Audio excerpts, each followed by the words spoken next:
சிவாய நம. கேட்டதை கேட்டபடியே தரக்கூடிய அபிஜித் நட்சத்திரம். 27 நட்சத்திரங்கள்ல 28வது நட்சத்திரமா இருக்கக்கூடியதுதான் அபிஜித் நட்சத்திரம்.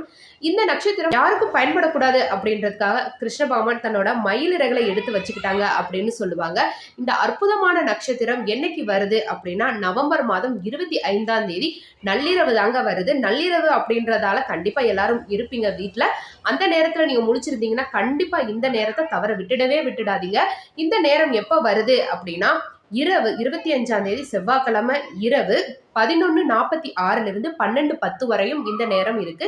இந்த நேரத்துல நம்மளோட இஷ்ட தெய்வத்துக்கு முன்னாடி 2 நெய் தீபங்கள் ஏற்றி நம்மளோட வேண்டுதலை சொல்லும் பொழுது நம்மளுக்கு அந்த வேண்டுதல் கண்டிப்பா நடக்கும் அப்படின்னு சொல்லுவாங்க. இந்த அற்புதமான நாளை தவற விட்டுடாதீங்க. செவ்வாய்க்கிழமை 25/11/2025 செவ்வாய்க்கிழமை நள்ளிரவுல இந்த அபிஜித் நட்சத்திரம் வருது. விளக்கேற்றி இறைவனை முறையா வழிபடுங்க. கண்டிப்பா உங்களோட வேண்டுதல் அனைத்துமே நிறைவேறும் அப்படின்றது நிதர்சனமான உண்மை. சிவாய நம. வாழ்க வளமுடன். நல்லதே நடக்கும்.